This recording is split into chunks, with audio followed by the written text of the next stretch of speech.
Hello, good morning everyone. सभी को good morning. Good morning everyone. जय मां सरस्वती।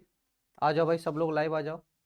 तो आज हम लोग पढ़ेंगे प्रैक्टिस सेट 1, है ना, इलेक्ट्रोस्टैटिक का आज हम प्रैक्टिस करेंगे, जिसका नाम है प्रैक्टिस सेट 1। हम आपके लिए लाए कुछ क्वेश्चन तो करा ही रहे थे, लेकिन कुछ स्पेशल क्वेश्चन लाए हैं जो कि इस चैप्टर से रिलेटेड हो सकते हैं। देखो, क्वेश्चन ही मोस्ट इंपॉर्टेंट है। थ्योरी सब लोग पढ़ाते हैं, क्वेश्चन जितना ज़्यादा से ज़्यादा करोगे, है ना, मैक्सिमम जितना क्वेश्चन आप कर पाओगे, ठीक है ना, जितना ज़्यादा से ज़्यादा क्वेश्चन कर पाओगे उतनी प्रैक्टिस होगी और उतना ही बेहतर परफॉर्मेंस होगा। तो थ्योरी के साथ साथ हम क्वेश्चन भी देख रहे हैं। मैंने कई सेशन में क्वेश्चन ही कराया है, आज फिर से क्वेश्चन ही लेकर आया है, ठीक है ना। क्योंकि देखो, क्वेश्चन आप कलेक्शन हमारे पास होना चाहिए। जितना ज़्यादा क्वेश्चन करोगे उतना ज़्यादा प्रैक्टिस होगी।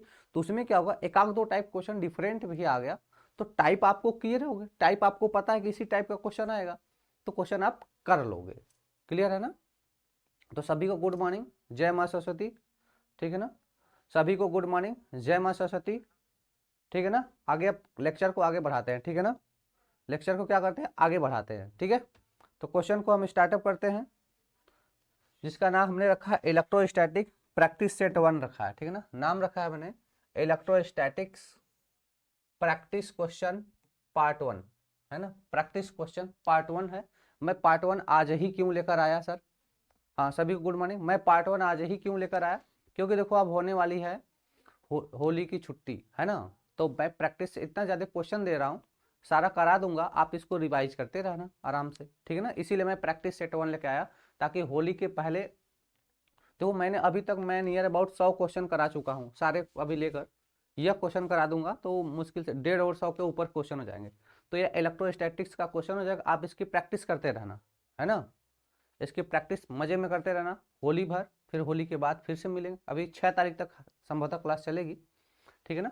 तो प्रैक्टिस सेट 1 आज देखते हैं क्वेश्चन क्या है। आ जाओ सभी लोग फटाफट, सब लोग कॉपी पेन लेकर रेडी होके बैठा करो, ठीक है ना। तुरंत क्वेश्चन लगाऊं, आप भी प्रैक्टिस करना शुरू कर दो, ठीक है ना। तो इसलिए बेटा कॉपी पेन सब लेकर बैठा करो, पूरे माइंड सेटअप के साथ बैठा करो, ठीक है ना। और हो सके तो सुबह ही नहा वा के थोड़ा चाय वाय पी के फ्रेश होके बैठा करो अच्छे से, तब रिदम में आओगे, ठीक है ना। चलो भाई, क्वेश्चन है अपने पास पहला। कांच की छड़ को रेशम से रगड़ने पर, कांच की छड़ को रेशम से रगड़ने पर दोनों आवेशित हो जाते हैं। इस आवेशन का कारण है, इस आवेशन का कारण है। तो भाई देखो, किसी चीज को भी रगड़ते हो, तो मैं एक क्वेश्चन पहले भी करा चुका हूं, लेकिन थोड़ा सा पूछने का नजरिया दूसरा था। अगली बार जो मैंने इस क्वेश्चन को कराया था तो उसमें था कांच की छड़ को रेशम पे रगड़ा जाता है तो रेशम के ऊपर आ जाता है धन आवेश ऋण आवेश, है ना, इस तरह से पूछा जाता था, ठीक है ना। लेकिन थोड़ा सा डिफरेंट है, आंसर वही आने वाला है। कांच की छड़ को रेशम से रगड़ने पर दोनों आवेशित हो जाते हैं। इस आवेशन का कारण है प्रोटॉन का स्थानांतरण, न्यूट्रॉन का स्थानांतरण। भैया प्रोटॉन और न्यूट्रॉन नाभिक में होते हैं, ये दोनों कहाँ होते हैं, नाभिक में होते हैं। और नाभिक से कोई चीज बाहर निकले ये पॉसिबल ही नहीं। ये दोनों होते कहाँ है, नाभिक में होते हैं। नाभिक में कोई चीज बाहर निकले नाभिक से, ये पॉसिबल है नहीं है। इलेक्ट्रॉनों का स्थानांतरण, इलेक्ट्रॉन एवं प्रोटॉन का स्थान नहीं। यह वाला सही हो जाएगा, सी वाला आंसर सही हो जाएगा। तो देखो बेटा, ये सब थ्योरेटिकल क्वेश्चन है और ऐसे ही क्वेश्चन कई बार एग्जाम में पूछे गए हैं। इजी इजी है, लेकिन आपकी प्रैक्टिस होनी चाहिए। तो क्वेश्चन इजी आते हैं लेकिन आपकी प्रैक्टिस। अतुल बिल्कुल सही आंसर है भाई, अतुल का बिल्कुल सही है। तो देखो, जितनी ज्यादा प्रैक्टिस करोगे क्वेश्चन की उतना ज्यादा कॉन्फिडेंस लेवल बढ़ेगा। थ्योरी पढ़ते रहो पढ़ते रहो पढ़ते रहो, पूरा क्वेश्चन नहीं कर पाओगे। प्रैक्टिस होनी चाहिए, सर किस टाइप का क्वेश्चन बन सकता है, यह प्रैक्टिस होनी चाहिए, ठीक है भाई। चलो अगला क्वेश्चन अपने पास है, आवेश के क्वांटीकरण के खोज करता है। बताओ भाई, आवेश के क्वांटीकरण के खोज करता है, बता दो भाई। आवेश के क्वांटीकरण के खोज करता है, बताओ।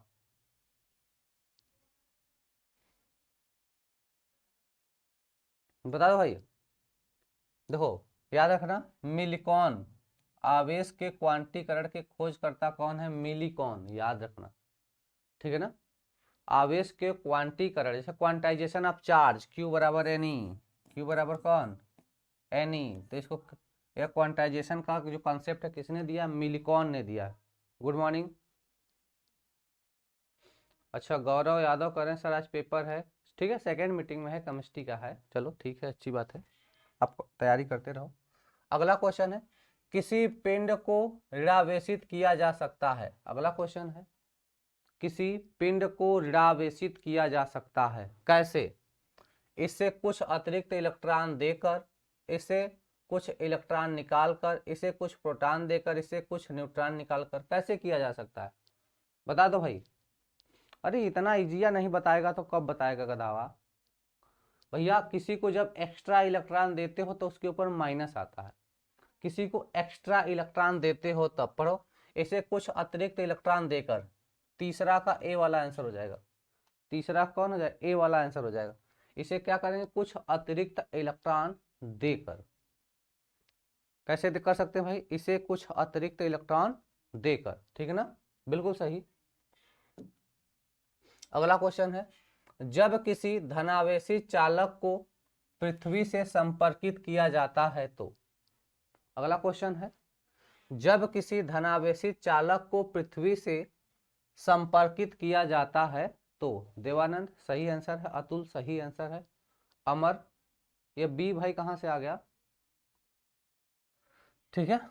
तो कह रहा है जब किसी धनावेशी चालक को पृथ्वी से संपर्कित किया जाता है तो इलेक्ट्रॉन चालक से पृथ्वी की ओर प्रवाहित होते हैं, आवेश का प्रवाह नहीं होता है, प्रोटॉनों का चालक से पृथ्वी की ओर प्रवाह होता है, इलेक्ट्रॉनों का प्रवाह पृथ्वी से चालक की ओर होता है। बताओ भाई कौन सा आंसर होगा, फटाक से कमेंट करो, बताओ भाई। प्रिया कुमारी, देखो भाई पहली चीज यहाँ पे आपको पढ़ना है, जब किसी धनावेश चालक को, जैसे ये हमारे पास कोई धनावेश चालक है और इसे हम पृथ्वी से ग्राउंड कर देते हैं, क्या कर देते हैं, पृथ्वी से ग्राउंड कर देते हैं, तो पृथ्वी से इलेक्ट्रॉन चालक की ओर गति करते हैं, पृथ्वी से, यह पृथ्वी है, अर्थ से ग्राउंड कर दिए हैं, तो इसमें क्या होगा, इलेक्ट्रॉनों का प्रवाह पृथ्वी से चालक की ओर होता है। तो ऐसा ऑप्शन कहाँ दिख रहा है, डी वाला ऑप्शन बिल्कुल सही। अतुल डी वाला ऑप्शन बिल्कुल सही है भाई, ऐसे ही लगे रहो। अगले क्वेश्चन पे चलो, देखो क्वेश्चन इजी है, ये थ्योरेटिकल क्वेश्चन है और सीयूईटी में बहुत हाई फाई क्वेश्चन नहीं आते, इंटर से थोड़ा ऊपर, समझ रहा है, ठीक है, प्रिया डी। अगला क्वेश्चन है, जब किसी पिंड को पृथ्वी से संपर्कित करने पर, जब किसी पिंड को पृथ्वी से ये पृथ्वी लिखा है ना, थोड़ा मतलब मिस प्रिंटिंग हो जाता भाई, हो सकता है इनका सिस्टम में थोड़ा हमसे बात हो रही थी तो बता रहे थे सब टाइप वाले कि सर जब हम इंटर मारते हैं तो ऑटोमेटिक फॉन्ट थोड़ा सा चेंज हो जाता है, तो थोड़ा बहुत मैं बता देता हूँ कि पृथ्वी लिखा है ना, ये क्या लिखा है, पृथ्वी। पृथ्वी से संपर्कित करने पर इलेक्ट्रॉनों का प्रवाह, इलेक्ट्रॉनों का प्रवाह पिंड से पृथ्वी, पिंड से पृथ्वी की ओर होता है, तो इसका अर्थ है पिंड, तो इसका अर्थ है पिंड। भैया पिंड क्या हो जाएगा जरा बताओ कमेंट पे, धनावेशित हो जाएगा, ऋणावेशित हो जाएगा, उसके बाद उदासीन हो जाएगा, कुचालक हो जाएगा, बताओ भैया, बताओ भैया। तो क्वेश्चन पढ़ो, जब किसी पिंड को पृथ्वी से संपर्कित करते हैं, जैसे हमारे पास कोई पिंड है, जब इसको हम पृथ्वी से संपर्कित करते हैं तो कह रहा है कि इलेक्ट्रॉनों का प्रवाह इस पिंड की तरफ होने लगता है, तो पिंड क्या हो जाएगा भैया, इलेक्ट्रॉन का प्रवाह पिंड पर होगा तो इसके ऊपर माइनस ना आ जाएगा, ऋणावेशित हो जाएगा, क्या हो जाएगा भैया, ऋणावेशित हो जाएगा, माइनस आ जाएगा तो क्या हो जाएगा, ऋणावेशित हो जाएगा। भैया पिंड कैसा होगा, इस पिंड, यह पिंड है ना, यह कैसा हो जाएगा, पिंड के ऊपर आएगा इलेक्ट्रॉन, पिंड पर ही इलेक्ट्रॉन आएगा तो क्या हो जाएगा, ऋणावेशित हो जाएगा, माइनस का आवेश आने लगेगा, ठीक है, पृथ्वी से जोड़ने पर, ठीक है मेरे भाई। अगला क्वेश्चन है, किसी धातु चालक का परावैद्युतांक है, धातु चालक का परावैद्युतांक, बिल्कुल सही, अमर 5 का बी बिल्कुल सही बेटा, बिल्कुल सही बता रहे हो। अगला क्वेश्चन है, किसी धातु चालक का परावैद्युतांक होता है, भैया मैंने बताया था धातु चालक का परावर्तनांक अनंत होता है। धातु चालक का परावर्तनांक क्या होता है? अनंत होता है। ठीक है। धातु चालक का सर पिंड भी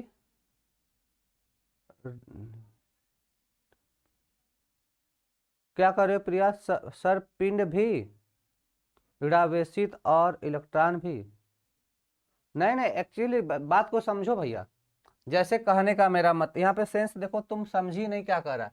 जब किसी पिंड को पृथ्वी से संपर्कित कर दिया जाता है, जैसे हमारे पास कोई पिंड था, समझो हमारे पास कोई पिंड था बेटा, बात को समझो। ये हमारे पास कोई पिंड था, ये धनावेशित है कि ऋणावेशित है नहीं पता।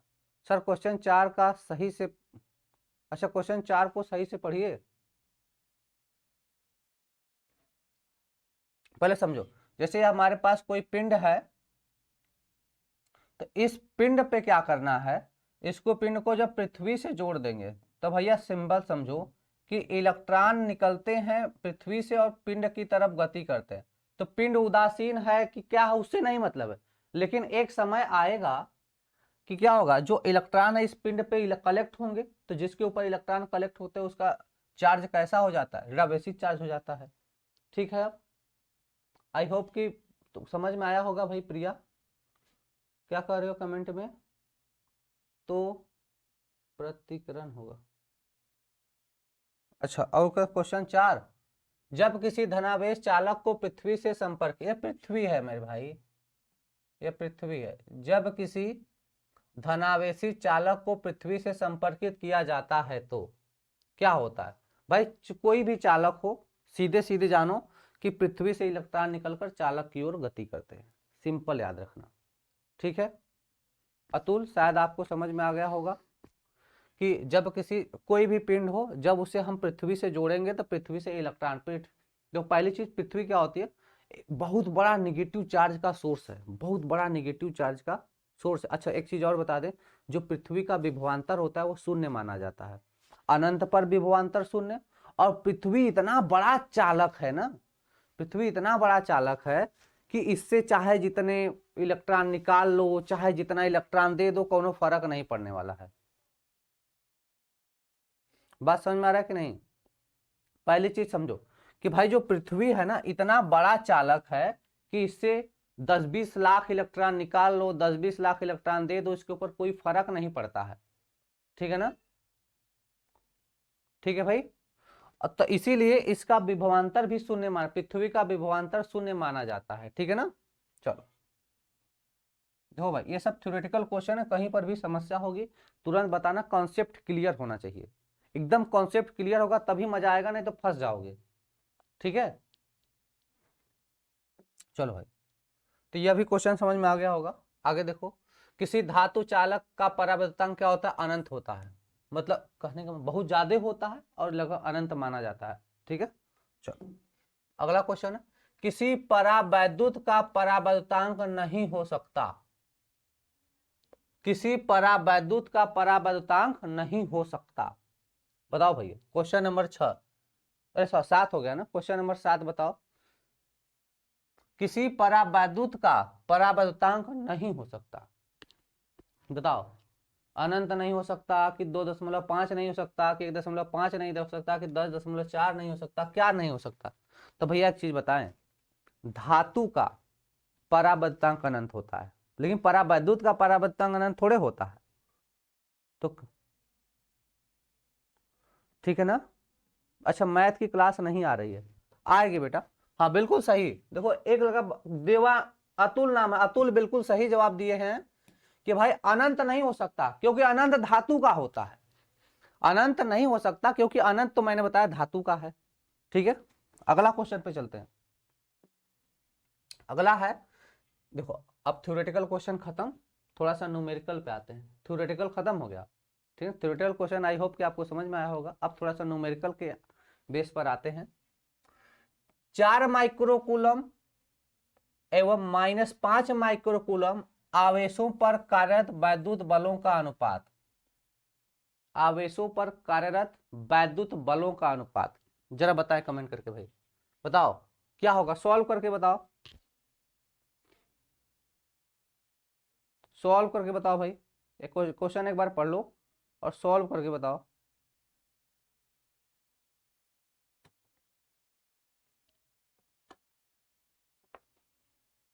सॉल्व करो।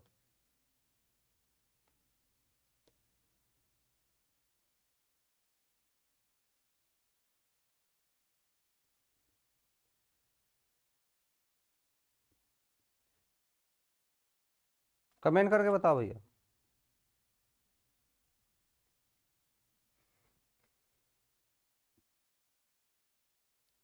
ठीक है ना, बताओ भाई।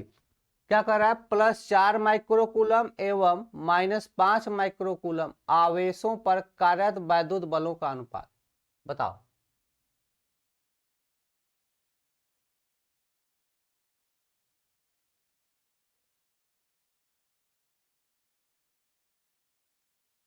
बताओ भाई।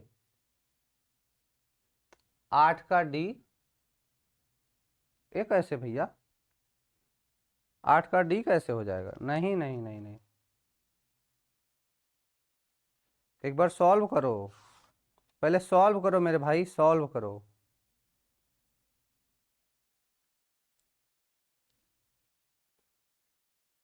देखो मैं बता रहा हूँ, पहले चीज है कूलाम का नियम क्या कहता है। अगर कूलाम के नियम से बात करें तो सर F1 बराबर माइनस का F2 होता है कि नहीं, F1 बराबर माइनस का F2, ये दोनों कूलाम के नियम से हैं।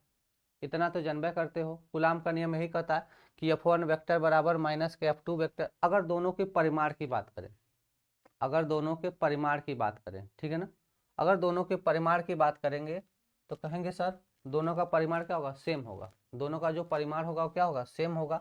जैसे हम बात कर लें कि F1 का परिमाण जो बराबर है कितने के बराबर है, F2 के परिमाण के बराबर होगा, मतलब दोनों बल एक दूसरे के क्या होते हैं, बराबर और विपरीत होते हैं। ठीक है ना, तो क्या हो जाएगा, तो हम अगर F1 बटे F2 का मॉड निकालें तो क्या हो जाएगा, F1 संबंधे F2, और यह कितना आ जाएगा, 1 संबंधे 1 का रेशियो। क्योंकि देखो दोनों क्रिया प्रतिक्रिया का नियम है ना, जो न्यूटन का थर्ड लॉ है क्या कहता है, क्रिया प्रतिक्रिया का नियम, यही नहीं कहता है, क्रिया प्रतिक्रिया का नियम, यही ना है, क्रिया प्रतिक्रिया का नियम। तो दोनों बल एक दूसरे के क्या होंगे, बराबर होंगे लेकिन विपरीत होंगे। तो यहाँ से एक संबंध है, एक का अनुपात आता है, कंफ्यूज मत होना, KQ/R² लगाने के, कितना मिला दिमागवा लगा रहे हैं कि सर F बराबर KQ1Q2/R², है ना, वहां से भी कर लेगा बच्चा, वही आने वाला है, ठीक है ना, सी वाला ऑप्शन आएगा, याद रखना, ठीक है ना, कंफ्यूज नहीं होना है, ठीक है ना।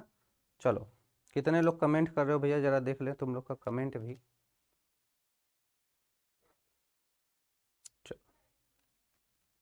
चलो ठीक है, आगे चलते हैं।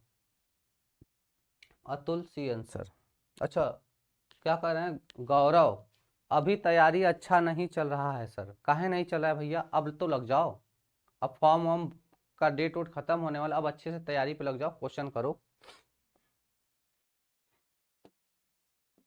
चलो अगला क्वेश्चन है, किसी साबुन के बुलबुले को ऋणावेशित करने पर इसकी त्रिज्या बताओ भैया, कमेंट करके बताओ, किसी साबुन के बुलबुले को ऋणावेशित करने पर इसकी त्रिज्या घटती है, बढ़ती है, अपरिवर्तित रहती है, इनमें से कोई नहीं, बताओ भैया, बताओ। देखो जैसे साबुन का बुलबुला है ना, साबुन का बुलबुला, जब इस पर माइनस आवेश दोगे, क्या दोगे, ऋण आवेश दोगे, तो इसका आकार बढ़ता है, इसका आकार क्या होता है, आकार बढ़ता है, आकार क्या होगा, बढ़ेगा, तो त्रिज्या भी क्या होगी, बढ़ती है, त्रिज्या क्या हो जाएगी, बढ़ती है, ठीक है भैया, त्रिज्या क्या होती है, बढ़ती है। अगला क्वेश्चन, वायु में दो स्थिर बिंदु आवेशों के बीच, क्या बोलेंगे, वायु में दो स्थिर बिंदु आवेशों के बीच कार्यरत वैद्युत बल F है, कार्यरत वैद्युत बल F है, तब इन आवेशों को K परावैद्युतांक वाले क्या बोलेंगे, तब इन आवेशों को के परावैद्युतांक वाले माध्यम में रखने पर बल होगा, माध्यम में रखने पर बल होगा। बताओ भैया, फटाक से कमेंट करके बताओ।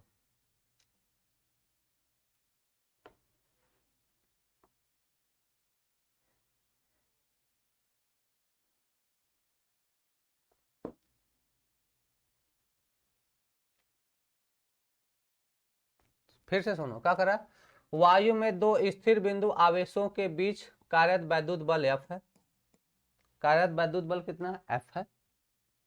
तब इन आवेशों को के परावर्तांक वाले माध्यम में रखते हैं, तब इन आवेशों किस में रखते हैं, तो पहले चीज ध्यान दो, यह क्या होता है, k q square by r square, यह वायु में रखा है।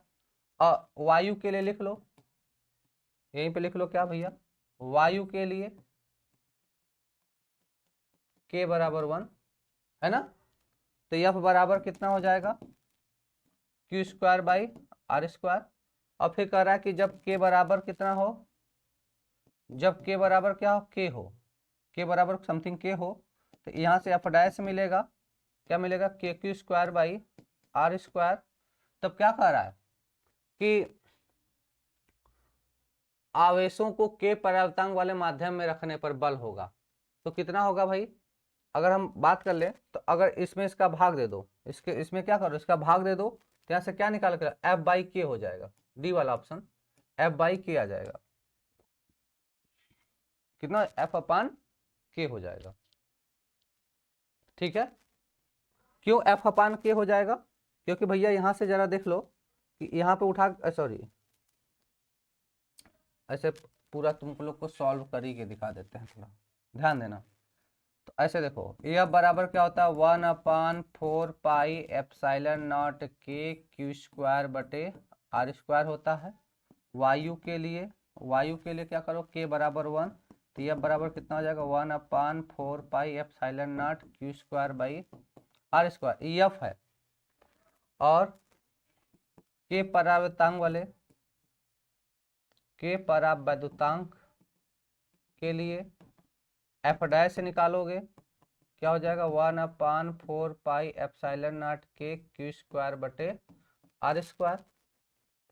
तो एक बात यहाँ से देखो, 1/एफ डैश इक्वल टू 1/के, अगर बाहर ले लें तो इस पूरे के स्थान पे क्या रख देंगे, एफ रख देंगे, तो क्या हो जाएगा यहाँ से एफ अपान के, क्या हो जाएगा, एफ अपान के, ठीक है ना, एफ अपान के, तो डी वाला ऑप्शन हो जाएगा, एफ अपान के हो जाएगा। अरे भैया फिजिक्स केमिस्ट्री तो एकदम अच्छे से चल रही है, फिजिक्स केमिस्ट्री अच्छे से चले, बस मैथ और बायोलॉजी की क्लास नहीं चल रही, वो अभी चल जाएगी। अभी एक्चुअली सब लोग फ्री नहीं हो ना, तो हम लोग को लगा कि भाई जो आपके मेजर सब्जेक्ट हैं उसको धीरे धीरे स्टार्टअप किया जाए, है ना। देखो बाकी सब्जेक्ट की पढ़ाई, देखो फिजिक्स केमिस्ट्री एकदम अच्छे से चल रहा है, मैथ भी आ जाएगी, बायोलॉजी भी आ जाएगी, बस आज के बाद आ जाएगी। आप लोग फ्री भी तो हो जाओ, फ्री नहीं थे इसलिए हुआ कि ज़्यादा लोड आप लोग के ऊपर न दिया जाए, ठीक है। इसीलिए देखो मैंने भी ज़्यादातर क्वेश्चन ही कराए हैं, ठीक है ना, थ्योरी को मैंने आगे नहीं बढ़ाया है, क्वेश्चन ज़्यादा कराया है ताकि आपका कॉन्सेप्ट जो है वो अभी मिलने के लिए बचा रहे, थोड़ा सा पढ़ाया क्वेश्चन, थोड़ा सा पढ़ाया क्वेश्चन, थोड़ा सा पढ़ाया क्वेश्चन, ठीक है ना। इस तरह से क्वेश्चन को ज़्यादा हम प्रीफर कर रहे हैं, क्योंकि क्वेश्चन से ही हमारे जो एग्जाम हुआ क्रैक होने वाले हैं ना। तो वैरायटी ऑफ क्वेश्चन हमें चाहिए, हर टाइप का क्वेश्चन, ऐसा क्वेश्चन ना आ जाए कि हम सर अभी सुने ही नहीं थे कि ऐसा भी क्वेश्चन आ सकता है। कल केमिस्ट्री का क्लास नहीं हुआ, हाँ बेटा टाइम कम है, अभी देखो कल तुम लोग का एग्जाम हो, आज केमिस्ट्री का लास्ट एग्जाम हो जाएगा, फिर इधर होली हो जाएगी, ठीक है ना। होली के बाद मैं अपनी क्लास 6:30 से कर दूंगा 9 तक, ठीक है ना। 3-3 घंटे की क्लास लेंगे, घबराओ मत, 2.5 घंटे की क्लास लेंगे, टेंशन ना लो।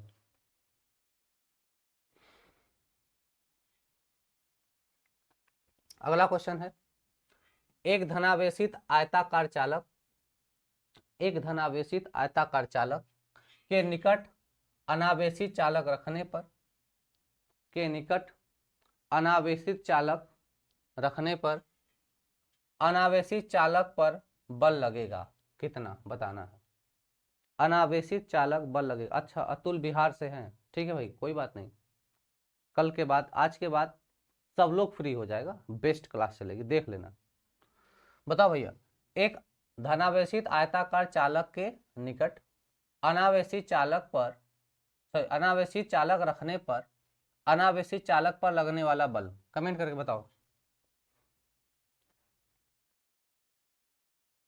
क्या कर। एक धनावेशित आयताकार चालक है, देखो जैसे यह क्या है, एक धनावेशित आयताकार चालक है, ठीक है, और करक के निकट एक अनावेशित चालक रखने पर, एक अनावेशित चालक मतलब इसके ऊपर कोई आवेश नहीं है, इसके ऊपर कोई आवेश नहीं, इसका मतलब समझ रहे, अनावेशित है, बात को समझो, अनावेशित है मतलब क्या, उदासीन है, यह नहीं कि इसके पास चाल आवेश ही नहीं, इसके पास जितना धन आवेश उतना ही ऋण आवेश, मतलब इसके अंदर धनायन और ऋणायन की संख्या बराबर है। अनावेशित का मतलब कभी यह मत समझ लेना कि चार्ज जीरो है, चार्ज है लेकिन पॉजिटिव और निगेटिव चार्ज इक्वल है, बराबर है, ठीक है।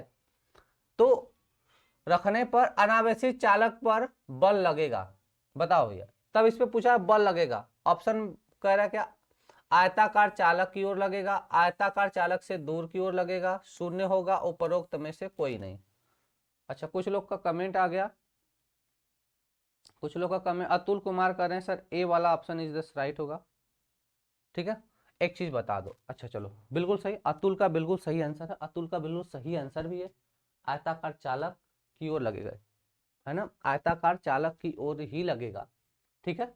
क्यों लगेगा जरा ध्यान देना, जरा ध्यान दो भाई, जैसे यह हमने कह दिया हमारे पास ये पॉजिटिव चार्ज, ये हमारे पास क्या है, पॉजिटिव चार्ज है, ठीक है। और इसमें मैंने क्या बोला कि इसमें क्या होगा, इसमें धनायन बराबर ऋणायन होगा, है ना, इसमें क्या होगा, धनायन बराबर ऋणायन होगा। अच्छा, देवानंद भी बिहार से हैं, गौरव गाजीपुर से हैं, ठीक है बिल्कुल। अब देखना भैया, जरा ध्यान दो, और एक ठुहैयो है, ये धन आवेशित था आयताकार वाला, तो समझो मैंने इसको ऐसा बना लिया, तो अब देखो ये धन आवेशित है, देखो धन आवेशित क्या करेगा, माइनस वाले को खींच, अरे आओ आओ आओ, समझ रहा है कि नहीं, तो क्या करेगा, माइनस वाले को खींच लेगा, तो इसमें धन और माइनस दोनों है, तो माइनस वाले को क्या करेगा, इधर खींच लेगा, पोलराइज कर देगा, और इधर क्या हो जाएगा, प्लस हो जाएगा, समझ रहा है, इधर क्या हो जाएगा प्लस, इधर हो जाएगा माइनस, तो क्या करेगा, ये माइनस वाला इसकी तरफ फोर्स लगाएगा कि नहीं लगाएगा, समझ में आया कि नहीं आया, तो यही ना कह रहा है आयताकार चालक की ओर लगेगा। अब क्लियर हुआ, कुछ समझ में आया, चल, तो क्या कह रहा है, वायु में दो स्थिर बिंदु, अगला क्वेश्चन है, वायु में दो स्थिर बिंदु आवेशों के बीच बल, आवेशों के बीच बल 80 न्यूटन है, क्या कर रहा है, वायु में दो स्थिर बिंदु आवेशों, जैसे क्या कर रहा है, दो स्थिर बिंदु आवेश है, इनके बीच F बराबर कितना लग रहा है, 80 न्यूटन का बल लग रहा है, कितने का बल लग रहा है, 80 न्यूटन का बल लग रहा है। तो इन आवेशों, क्या बोलेंगे, तो इन आवेशों को परावर्तांक 8 वाले, मतलब K बराबर 8 वाले माध्यम में रखने पर बल होगा, रखने पर बल होगा, जरा ध्यान देना भैया, सिंपल सा यूज कर लो, F बराबर क्या होगा, F डैश बराबर F बटे K, अब भैया मैंने बताया था F डैश बराबर F बटा K, तो क्या कह रहा है कि भैया K कितना है, तो E 80 बटे कितना हो जाएगा, 8 हो जाएगा, ये 10 न्यूटन कहीं पे दिया है क्या, 10 न्यूटन कहीं पे दिया है क्या, बोलो मेरे भाई, 10 न्यूटन कहीं पे दिया है, बिल्कुल सही, सी वाला ऑप्शन, सी बिल्कुल सही, अमर बिल्कुल सही आंसर। देखो भाई, क्वेश्चन को कॉन्सेप्टली समझो, टफ क्वेश्चन, ये सब क्वेश्चन टफ लग रहा है, जरा कमेंट करके बताना ये सब क्वेश्चन आपको टफ लग रहा है, कमेंट करो मेरे भाई, क्या यह क्वेश्चन आपको टफ लग रहा है, कठिन लग रहा है कि नहीं सर इसको नहीं कर पाएंगे। अतुल सी बिल्कुल सही, गौरव सी। अगला क्वेश्चन है, निश्चित दूरी पर रखे दो विपरीत आवेशों की, क्वेश्चन है निश्चित दूरी पर रखे दो विपरीत आवेशों के बीच कार्यरत बल F है, इनके बीच कितना बल कार्य कर रहा है, तो क्या कर रहा है, निश्चित दूरी पर रखे दो विपरीत आवेशों, कहने का मतलब बेटा ये अगर प्लस होगा तो यह क्या होगा, यह माइनस होगा, इनके बीच यफ बल लग रहा है, इनके बीच कितना बल लग रहा है, यफ बल लग रहा है। यदि किसी एक आवेश का 25%, किसी एक आवेश का 25% दूसरे को स्थानांतरित कर दे, जैसे मान लो इसका 25% अगर हम इसको दे दे, समझ रहा है, जैसे मैंने कह दिया कि ये 100 कूलाम आवेश है तो इसका 25 कूलाम इसको मैं दे दूं, अब बल होगा, बताओ भाई, अब बल होगा, कमेंट करके बताना, सब लोग बताओगे, अब बल होगा।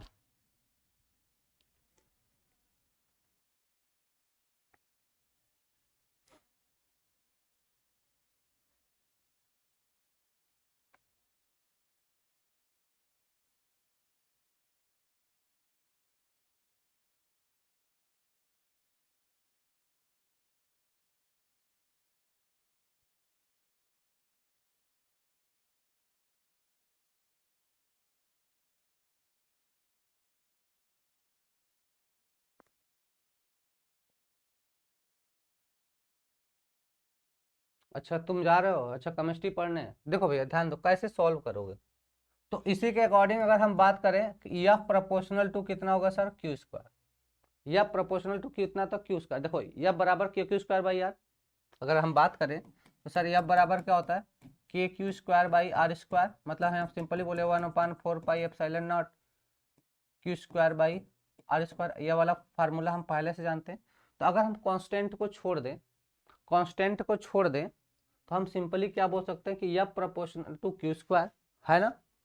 तो फिर सर अगर हम दूसरा चार्ज की बात करें सर, जो क्यू डैश है, पहले तो दोनों चार्जवा बराबर था, दोनों चार्ज आपस में बराबर था, क्लियर है ना, दोनों चार्ज शुरुआत में क्या थे, बराबर थे, लेकिन चिन्ह में विपरीत था, तो बल में चिन्ह की बात, हम साइन की बात करते नहीं है, साइन की बात नहीं करते सर। नया आवेश क्या होगा, क्यू डैश होगा, तो कहेंगे Q minus Q, Q minus Q, और ये क्यू का कितना होगा, 25% का मतलब 25/100, 25% का क्या मतलब है, 25% ही तो दिया गया, तो कितना हो जाएगा, 25/100 हो गया, कितना हो गया मेरे भाई, 25/100। अब जरा हम इसको सॉल्व कर लेते हैं, तो सॉल्व करेंगे सर, कितना, 25 चौके 100, तो क्यू डैश बराबर क्या मिल जाएगा, क्यू माइनस क्यू बटे 4, इसका गुणा इधर, तो क्यू डैश बराबर क्या कर देंगे, 4 Q minus Q, 4 Q minus Q बटा 4, तो 3 क्यू/4, यह क्यू डैश अगला चार्ज मिल जाएगा, मतलब इसको 25, पहले यह कितना था, क्यू था, यह भी क्यू था, इसको 25% दे दिया गया, तो अगला चार्ज बचा कितना, तो जो क्यू डैश है वह हुआ कितना, तो सर ये कितना हो गया, 3 क्यू/4 हो गया, तो यहाँ से एफ डैश कितना मिलेगा सर, कहेंगे क्यू डैश का स्क्वायर। इसी के अकॉर्डिंग जैसे यह हमने किया है, तो इसी के अकॉर्डिंग कर लेंगे, ये समीकरण नंबर 1 बना ले और इसको समीकरण नंबर 2 बना ले, इसी के अकॉर्डिंग कर लेंगे, ठीक है, इसके अकॉर्डिंग हो जाएगा। तो या फिर proportional to q square, f dash proportional to कितना हो जाएगा, क्यू डैश का स्क्वायर। अब हम इसी समीकरण 1 और 2 से देख ले, तो कर देंगे सर एफ डैश बटे एफ निकाल लें, तो कितना हो जाएगा, क्यू डैश का स्क्वायर अब बटे क्यू का स्क्वायर।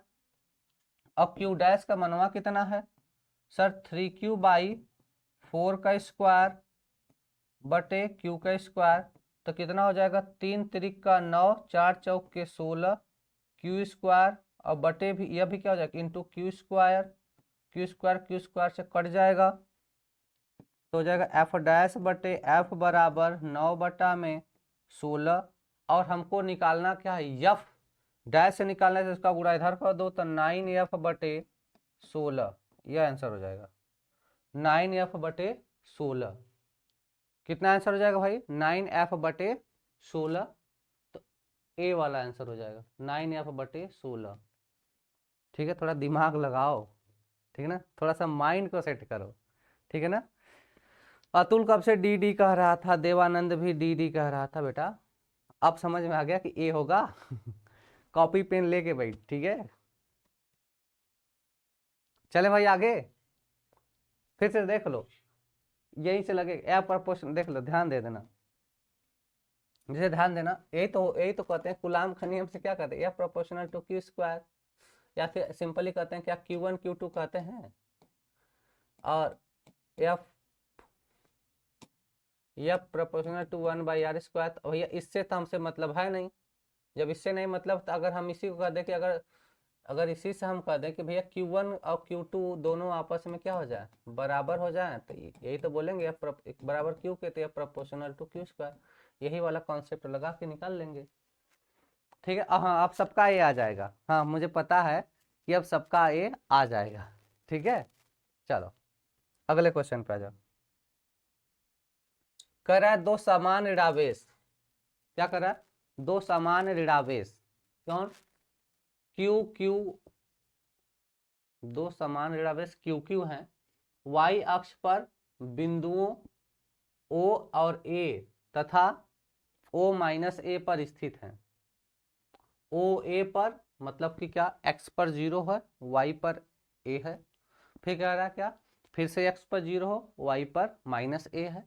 कहने का मतलब है बेटा, जैसे अगर हम बात करें ऐसे, तो एक्स एक्स डैश वाई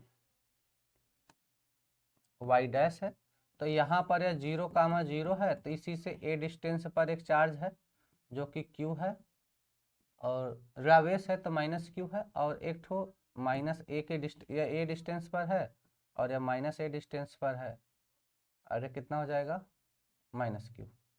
ठीक है, एक ऊपर है एक है नीचे है। ठीक है, एक धन आवेश क्यू है, एक धन आवेश क्यू, एक्स अक्ष पर बिंदु 2a, एक्स अक्ष पर बिंदु क्या 2a, जैसे यहाँ पर a है तो यहाँ पे क्या हो जाएगा 2a पर, यहीं पर क्या एक धनावेश है, 2a पर क्या है, एक धनावेश है। अगर हम ऐसे चाहें तो इसको भी मिला भी सकते हैं, ऐसे मिला सकते हैं, ठीक है ना। तो क्या करें, 2a पर है, 2a पर विरामावस्था से मुक्त किया जाता है आवेश q, बताओ आवेश q मूल बिंदु के पश्चात सरल आवर्त गति करेगा, मूल बिंदु तक जाकर ठहर जाएगा, अनंत तक चलेगा, दोलनी गति करेगा, परंतु यह सरल आवर्त गति नहीं करेगा। कमेंट करके बताओ भैया, थोड़ा समझो। देख रहे हो, थ्योरेटिकल क्वेश्चन है लेकिन खतरनाक क्वेश्चन है। ठीक है भैया, चलो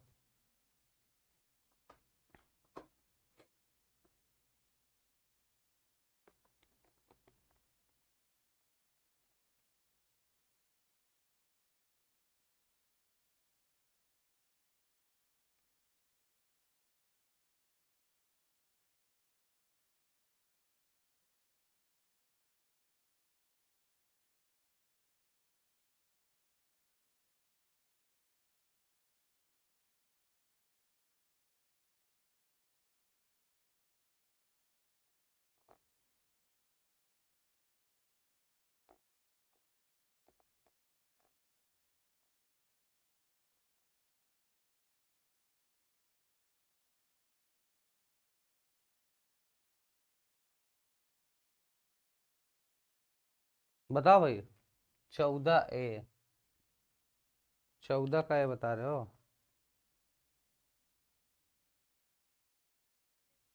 नहीं गलत है यार।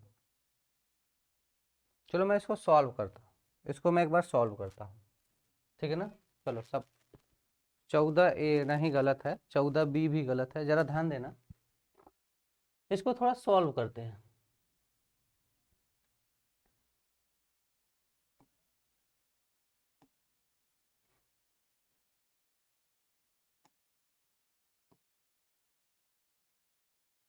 एक्स एक्सिस या वाई एक्सिस है, ये इसका मूल बिंदु है, 0,0 है, इसका मूल बिंदु कितना हो गया, 0,0 हो गया। यहाँ से ए डिस्टेंस पर माइनस क्यू आवेश रखा है, कितने डिस्टेंस पर, ए डिस्टेंस पर, और इधर से क्या माइनस ए डिस्टेंस पर एक ठो माइनस क्यू आवेश रखा गया, और यहाँ से यह 2a ऐसे कर सकते हो, इसका कोऑर्डिनेट अगर हम लिख दें, चाहे तो इसका हम कोऑर्डिनेट लिख दें, ठीक है ना, कोऑर्डिनेट ही लिख देते हैं। यह क्या है, 0, माइनस ए पर है, और यह 0, a पर है, कोऑर्डिनेट लिख देते हैं, और यहाँ पर एक आवेश q रख दिया गया है जो 2a, 0 पर है। ऐसे बना लिए। अतुल सही आंसर बता रहे हो। मान लेते हैं कि यहां से यहां तक इसका जो डिस्टेंस है ये x है। मान लेते हैं यहां से यहां तक का जो इसका डिस्टेंस है x है। तो भाई यह वाला डिस्टेंस कितना हो जाएगा, जरा बताओ, यह वाला डिस्टेंस कितना हो जाएगा। देखो ये कर्ण है तो क्या हो जाएगा, x² plus a² under root में। क्लियर है, x² प्लस a² क्या हो जाएगा, अंडर रूट में हो जाएगा। और इसी को हम क्या लिखते हैं, x² प्लस a² के पावर 1/2 लिख सकते हैं। के पावर कितना लिख सकते हैं, 1/2 लिख सकते हैं। क्लियर है सबको। प्रिया ठीक है, बिल्कुल सही, तुम्हारा भी आंसर ठीक है। और सेम डिस्टेंस यह भी हो जाएगा, सेम डिस्टेंस यह भी हो जाएगा। तो हम इससे क्या करते हैं, इक्वेशन लाते हैं, देखते हैं क्या इक्वेशन आता है। तो यफ का मान बताओ, यफ का मान निकालते हैं एक बार, यफ का मान एक बार निकालते हैं और देखते हैं क्या आता है। तो जरा ध्यान देना, अगर हम एफ की बात करेंगे तो कितना है, -2q, क्या हो जाएगा, -2q अपान 1/4πε0 लिखेंगे।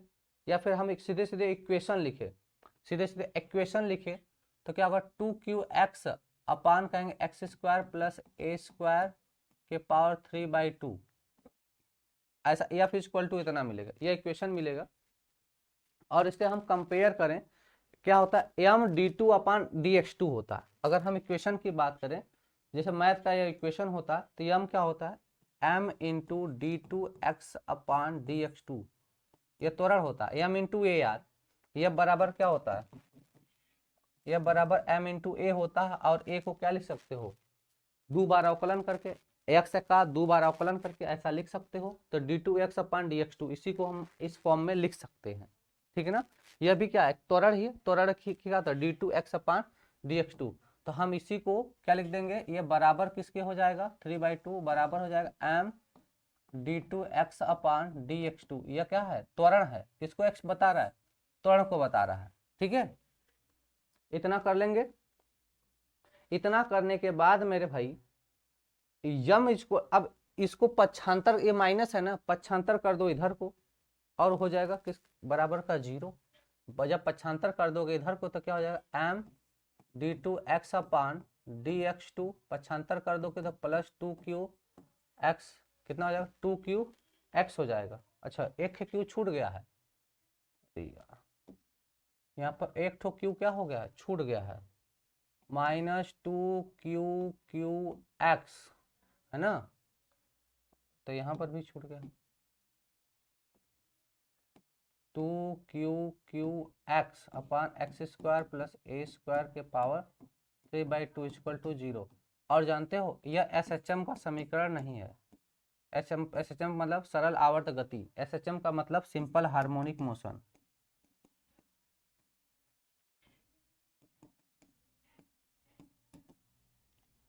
सिंपल हार्मोनिक मोशन का समीकरण नहीं है,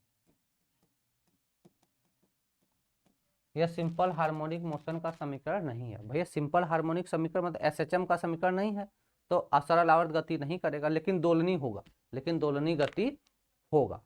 तो ऐसा इक्वेशन हमको जनरेट करना पड़ेगा। अच्छा सरल आवर्त गति का समीकरण क्या, तो y equal to a plus sine omega t plus का माइनस का kx, sine omega t minus का kx होता है, kx। ऐसा ये SHM का समीकरण ऐसा होता है, जबकि ये ऐसा है नहीं, ठीक है। तो क्या बोल देंगे, दोलनी गति करेगा परंतु यह सरल आवर्त गति नहीं करेगा, दोलनी गति करेगा परंतु यह सरल आवर्त गति नहीं करेगा, ठीक है, डी वाला ऑप्शन हो जाएगा, ठीक है। SHM करेगा भाई, तो SHM का समीकरण आना चाहिए, SHM का समीकरण यहाँ पे नहीं आएगा, ठीक है ना।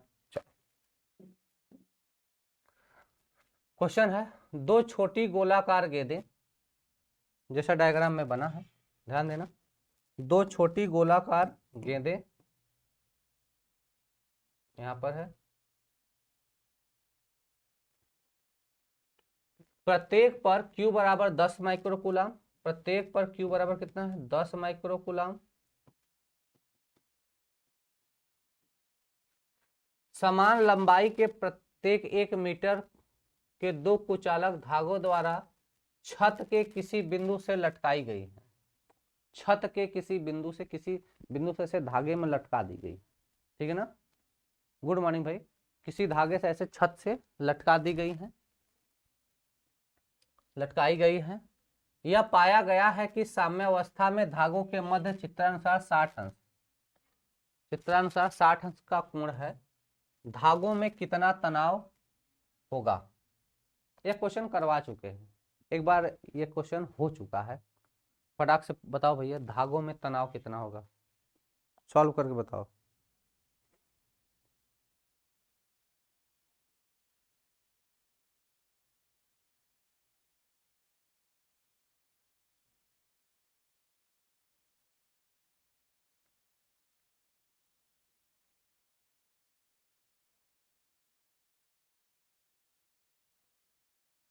फटाक से कमेंट करके बताओ भाई, जरा ध्यान देना। अगर मैं बोलूं कि रस्सी में तनाव इधर ऊपर की तरफ लगेगा, रस्सी में तनाव क्या कर लगेगा, ऊपर की तरफ लगेगा, तो यहां से इसका क्या कर दो, कंपोनेंट कर दो। एक कंपोनेंट इसका इधर हो जाएगा, एक कंपोनेंट इसका इधर हो जाएगा। तो जो नीचे की तरफ होगा वही इलेक्ट्रोस्टैटिक को क्या करेगा। देखो ये वाला क्या होगा, एक थीटा सटा होगा, एक थीटा से क्या हो जाएगा दूर, तो हो जाएगा क्या टी साइन 30 अंश, या क्या हो जाएगा टी कॉस 30 अंश, है ना। अब देना, अब भाई नीचे वाला तो क्या होगा, mg को मेंटेन करेगा। ये जो नीचे की तरफ लग रहा है, ये जो mg है, ये किसको मेंटेन करेगा, t cos 30 को। तो फिलहाल में mg से कॉन्सेप्ट हमारा है नहीं, इसको हम छोड़ देंगे, ये बैलेंस में बनाए रखा है।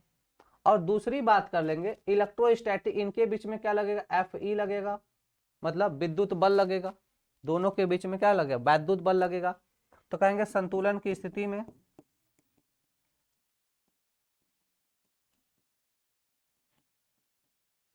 संतुलन की स्थिति में यहां से क्या होगा, एफ बराबर, इसको कौन मेंटेन करेगा, टी साइन 30 अंश, टी साइन 30 अंश। यह कितना होता है, एफ कितना होता है, 9 इंटू 10 का power 9, k q square by r square होता है। K q square by r square equal to t sine 30 अंश। टी साइन 30 अंश के अनुसार क्या हो जाएगा, के का मान 9 इंटू 10 का पावर 9 इंटू 10 इंटू 10 का पावर -6 का होल स्क्वायर अपान, और दोनों के बीच में दूरी कितना, 1 का स्क्वायर इक्वल टू टी, और साइन 30 अंश का मान 1/2। अब ध्यान दो, उसको ओपन करो तो 9 इंटू 10 का पावर 9 इंटू 10 दहा में 100 और गुणे 10 घाते माइनस का 12 बराबर t/2। ठीक है, 9 दूना का 18 हो जाएगा। 9 दूना कितना हो जाएगा, यहाँ से t बराबर 9 दूना का 18, देखो इसका तो गुणा कर दो, 9 दूना 18 हो जाएगा। ये 10 के पावर 100 को क्या लिख सकते, 10 के पावर 2, तो क्या होगा 10 घाते -12, 2 से कम हो जाएगा, इसको घटा देंगे तो कितना आ जाएगा भैया, 10 घाते बचेगा माइनस का 1, मतलब टी बराबर 1.8 न्यूटन। टी बराबर कितना हो जाएगा, 1.8 न्यूटन। कितना आ जाएगा, टी बराबर 1.8 न्यूटन आ जाएगा। कहीं पर दिख रहा है, हाँ बी वाला option 1.8 Newton, this is the answer.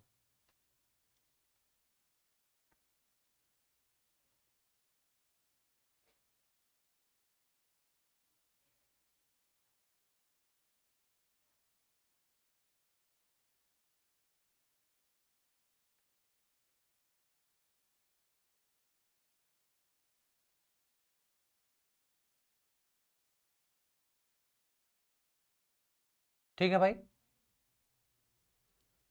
चले अगले क्वेश्चन पे आ जाओ। अगला क्वेश्चन है, दो समरूप आवेशित गोले वायु में समान लंबाई की डोरियों से लटके हैं। क्या कह रहा है, फिर से क्वेश्चन को पढ़ो। दो समरूप आवेशित गोले वायु में समान लंबाइयों की डोरी से लटके हैं।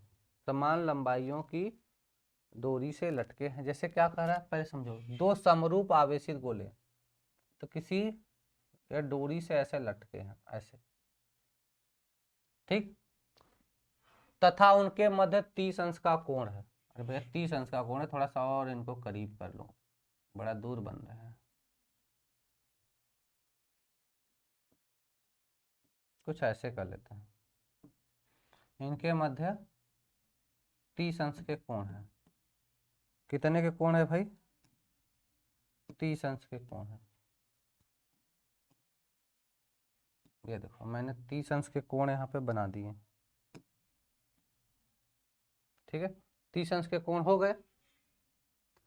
जब इनको 0.8 ग्राम पर सेमी क्यूब घनत्व के द्रव में लटकाते हैं, मतलब इसको एक पानी में लटकाएंगे और जिसका घनत्व कितना होगा, घनत्व D बराबर क्या हो जाएगा यहाँ पे 0.8 ग्राम पर सेमी क्यूब, इस वाले घनत्व में हम लटका देंगे तो उनके मध्य कोण में कोई परिवर्तन नहीं होता।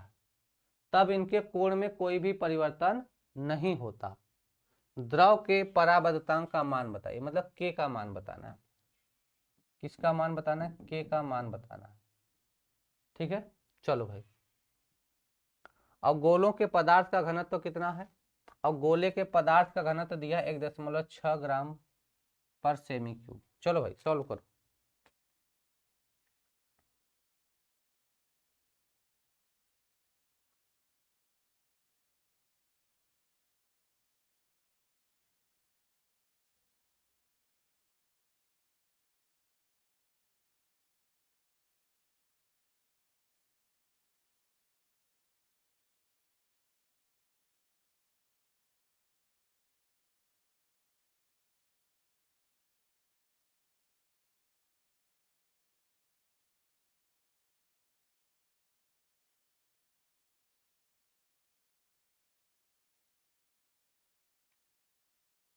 ठीक है, देखो दो आंसर आता है, इसका आंसर कितना हो जाएगा? आंसर तो 2 हो जाएगा। अब इसको बात आती है कि सर सॉल्व करें। हाँ, क्वेश्चन बहुत डीप है, क्वेश्चन बहुत डीप है, आंसर 2 आएगा, कहो तो मैं सॉल्व कर दूंगा। ठीक है ना, कोई दिक्कत नहीं, क्वेश्चन बहुत डीप है। यह क्वेश्चन आईआईटी में पूछ चुका है ना, यह क्वेश्चन आईआईटी में पूछ चुका है। यह क्वेश्चन बहुत ही डीप है, सही बात करो, यह क्वेश्चन आईआईटी का क्वेश्चन है। ठीक है ना, बात समझ में आ रहा है? इसका आंसर कितना आता है? 2 आएगा। ठीक है, क्वेश्चन बहुत ही डीप है, मैं फिर भी सॉल्व करता हूँ। देखो इजी बन जाएगा, सॉल्व करते हैं, क्वेश्चन को इजी बनाने की कोशिश करते हैं। ठीक है, जरा ध्यान देना।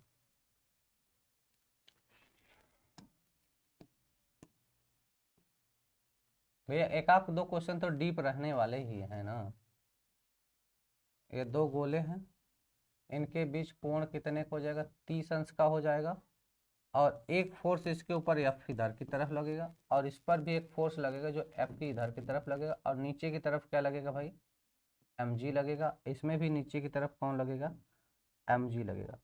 अगर हम बात करें तो अगर इसका पार्टीशन करेंगे तो 15 अंश का 15 अंश इधर हो जाएगा, 15 अंश इधर हो जाएगा। बोलो भाई इतना सब लोग कर लेगा? बोलो इतने में किसी कोई प्रॉब्लम तो नहीं होगा? और हम कुछ चीज़ें कंसीडर कर लेंगे, इनके बीच की दूरी, जैसे हम रस्सी में तनाव की बात कर लें, रस्सी में तनाव ऊपर की तरफ लगेगा और इनके बीच की दूरी को हम मान लेते हैं कि ये स्मॉल आर है। इनके बीच दूरी कितना मान लेते हैं? Small r. तो देखो एक बल इधर लग रहा है, एक बल इधर, तो इनका परिणामी किधर लगेगा? इधर लगेगा। ठीक है, और एक बल इधर, एक बल इधर, तो इसका परिणामी किधर लगेगा? इधर लगेगा। इनका रिजल्टेंट फोर्स इधर लगेगा। ठीक है ना, और इसका भी रिजल्टेंट क्या लगेगा? इधर लगेगा। तो जितना यह रिजल्टेंट उतना यह भी रिजल्टेंट, तो ये कितना हो जाएगा? यह रिजल्टेंट कितना होगा? ये कितना होगा? 15 अंश हो जाएगा। कितने कोण पर हो जाएगा? 15 अंश। तो हम बोलेंगे यहाँ से कि सर जो टी कॉस 15 अंश है, क्या हो जाएगा? जो टी कॉस 15 अंश है वो किसके बराबर हो जाएगा? mg के। किसके बराबर? देखो जो टी कॉस 15 अंश है, देखो इधर जैसे ऊपर की तरफ टी लग रहा है, अगर हम इसका कंपोनेंट करेंगे तो यहाँ से अगर कंपोनेंट करें तो जो टी कॉस 15 है किसको मेंटेन करेगा? mg को। जैसे यहाँ पे कंपोनेंट करेंगे तो एक कंपोनेंट इधर भी तो मिलेगा, तो यह वाला क्या करेगा? इस जो यह क्या मिलेगा? टी साइन 15 अंश, और इस वाला क्या हो जाएगा? टी कॉस 15 अंश। तो इसको यह बैलेंस कर लेगा, तो इसको कौन बैलेंस करेंगे? mg वाला ही बैलेंस करेगा, क्योंकि दोनों का डायरेक्शन अपोजिट है, या ऊपर की तरफ लगेगा और mg नीचे की तरफ। तो टी कॉस 15 अंश बराबर किसके हो जाएगा? mg के बराबर हो जाएगा। क्लियर है? तो कोई दिक्कत होगा बताना, ठीक है।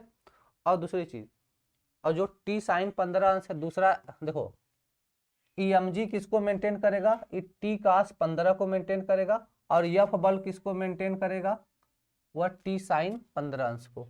और दूसरा हो जाएगा क्या, जो टी साइन 15 अंश है यह किसके बराबर हो जाएगा सर, एफ के बराबर हो जाएगा। किसके बराबर हो जाएगा, एफ के बराबर हो जाएगा, ठीक है। और एफ कितना होता है sir, 1/4 pi epsilon naught q square by r square के बराबर हो जाएगा। किसके बराबर हो जाएगा, आर स्क्वायर के बराबर हो जाएगा, ठीक है।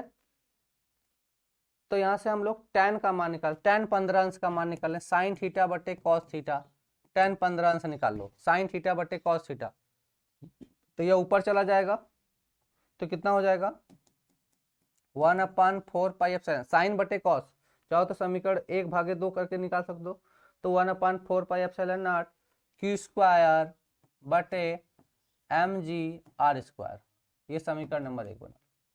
इतना मान सब लोग निकाल लोगे।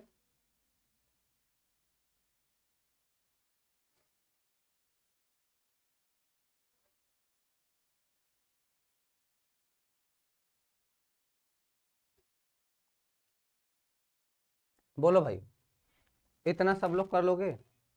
देखो अभी तक कोई प्रॉब्लम तो हमें लगता नहीं है। अब कह रहा है कि भैया जब इसे पानी में डुबाओगे, इसे कहाँ डुबाओगे, पानी में डुबाओगे, तो पानी में डुबाने से क्या होगा कि इनके बीच का तनाव घट जाता है। इनके बीच का तनाव क्या होता है, तनाव बल। जैसे पानी में जो ऐसे हवा में लटके हैं तो ज्यादा तनाव में लटके रहते हैं, लेकिन जब पानी में डालोगे तो क्या होगा, तनाव कम हो जाएगा। तनाव क्या होगा, कम होगा, लेकिन इनके बीच कोण अभी भी कितना है, 30 अंश का ही रहेगा। तो क्वेश्चन के अकॉर्डिंग ही चलेंगे। क्वेश्चन में कह रहा है अभी भी कोण कितना है, 30 अंश ही रहेगा। तो गोले का भार, द्रव में गोले का भार कितना हो जाएगा, जानते हो क्या होगा, इनका जो प्रतिकर्षी आकर्षण बल है, जैसे इन दोनों के बीच में जो पहले आकर्षण बल लगता था, यह आकर्षण बल कम हो जाएगा, जिसकी वजह से तनाव भी कम हो जाता है। तो द्रव में गोले का भार कितना हो जाएगा, तो हम वही चीज निकालेंगे यहाँ पे। द्रव में गोले का भार, द्रव में गोले का भार कितना होगा, द्रव में गोले का भार कितना हो जाएगा। तो भाई एक चीज जरा ध्यान दो, पहले गोल इसका घनत्व, घनत्व दिया है, घनत्व बराबर द्रव्यमान बटे आयतन से ही निकालेंगे। तो देखो यहाँ पे इसका घनत्व इतना दिया, गोले का घनत्व इतना दिया है, ठीक है ना, दोनों का घनत्व दे रखा है। तो पहली चीज भार कितना होगा mg, और इसी में से कुछ कमी होगी। अच्छा tan 15 फिर से बताइए, ए भैया देखो इधर, साइन थीटा बटे कॉस थीटा बराबर tan थीटा होता है, ये पता है कि नहीं, साइन थीटा बटे कॉस थीटा बराबर क्या होता है, tan थीटा होता है, ठीक है। तो क्या बोल देंगे भैया, इसके भागे यह कर देंगे, तो टी टी से कट जाएगा, साइन बटे कॉस क्या हो जाएगा, tan हो जाएगा, तो tan 15 हो जाएगा, ठीक है ना। तो द्रव में गोले का भार कितना हो जाएगा, तो mg, और देखो mg क्वेश्चन में लिखे 1 माइनस, क्या बोल देंगे 1 माइनस, अब पहले द्रव का देखो, पीछे देखो क्या बोला क्वेश्चन में, जब इनको 0.8 ग्राम सेमी क्यूब घनत्व के द्रव में लटकाते हैं तो उनके मध्य कोण में कोई परिवर्तन नहीं होता है, और गोले के पदार्थ का घनत्व भी दे रखा है। जब दोनों के पदार्थ का घनत्व दे रखा है तो इन्हीं का रेशियो ले लो, तो कह देंगे सर 1 माइनस 0.8 बटे 1.6 d1 बटे d2, 1 माइनस d1 बटे d2 कर लो, तो इनका क्या हो जाएगा, घनत्व में अंतर हो जाएगा। अच्छा घनत्व बराबर द्रव्यमान बटे आयतन, द्रव्यमान बटे आयतन, वहां से डेंसिटी हम लोग यहाँ से कन्वर्जन कर लेंगे, तो 0.8 बटे 1.6 आ जाएगा। इसको सॉल्व करते हैं, यह हो जाएगा mg, इसको काट दो, ये कितना आ जाएगा 1/2, 1/2 आ जाएगा, तो कितना हो जाएगा 2 माइनस 1/2, मतलब सिंपली कितना बोल देंगे भाई, यह आ जाएगा mg/2, कितना आ जाएगा mg/2 आ जाएगा, mg बटे कितना आ जाएगा 2 आ जाएगा, सॉल्व कर लोगे तो ये कितना आ जाएगा mg/2,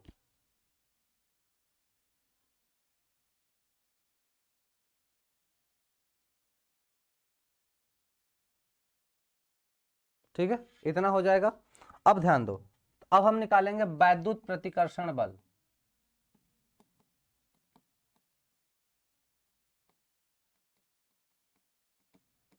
द्रव में वैद्युत प्रतिकर्षण बल कितना होगा? तो पहले वायु में था तो k बराबर 1 रखे थे, इस बार k बराबर 1 नहीं रखना है, तो एफ डैश कितना हो जाएगा 1/4 पाई एप्सिलॉन नॉट Q² बटे R²। Q² बटे कितना R² हो जाएगा। अब एफ डैश हमें चाहिए, ठीक है ना। अब जहां k क्या है, द्रव का परावैद्युतांक है, बोल देना जहां k द्रव का परावैद्युतांक है, जहां k क्या है, द्रव का परावैद्युतांक है, तथा तनाव T है। अब तनाव बदल जाएगा, तथा तनाव T डैश है। क्यों? क्योंकि जल में जब हम लोग इन गोलों को, जब रस्सी सहित इन गोलों को द्रव में डुबाते हैं तो उनके बीच में तनाव हो गया कम, तो T डैश मान लिया। कुछ दूसरा होगा ना, पहले जैसा तो होगा नहीं, तो तनाव हमने कितना मान लिया सर, T डैश मान लिया, ठीक है ना, इतना मान लिए। तो फिर से कहेंगे sir T dash cos 30, T dash अच्छा cos 15 ना, T डैश cos 15 अंश बराबर, सेम फार्मूला मिलेगा, बस T डैश हो जाएगा, बराबर क्या हो जाएगा इस बार यार, mg/2 हो जाएगा, और T डैश साइन 15 बराबर क्या हो जाएगा। तो देखो अगली बार साइन किसको मेंटेन कर रहा था, यहाँ से देखना यफ को, तो यहाँ से क्या हो जाए एफ डैश को, ये किसको बैलेंस करेगा, एफ डैश को बैलेंस करेगा, और एफ डैश कितना है 1/4 पाई एप्सिलॉन नॉट Q² बटे R² है, ठीक है। अब फिर से tan, यहाँ से भी tan निकालो, तो यहाँ से भी कितना क्या निकालेंगे, tan 15 अंश बराबर कितना हो जाएगा 1/4 pi epsilon not k Q² बटे mg/2 कर देंगे। बाई 2 जैसे ही बाई 2 करेंगे यह ऊपर चला जाएगा, कहाँ चला जाएगा, ऊपर चला जाएगा,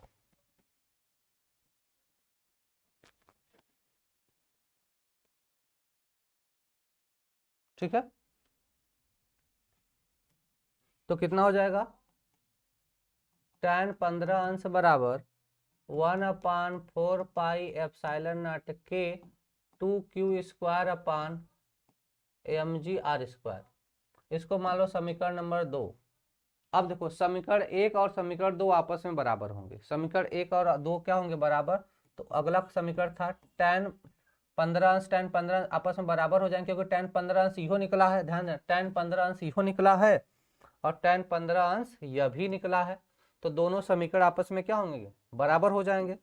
जब दोनों समीकरण आपस में बराबर हो जाएंगे, वैल्यू भी बराबर, तो 1/4 पाई एप्सिलॉन नॉट Q² बटे mg/2 बराबर हो जाएगा इसके 1/4 पाई, मतलब ऐसे लिख लेना समीकरण 1 व 2 से के 2Q² बटे mg/2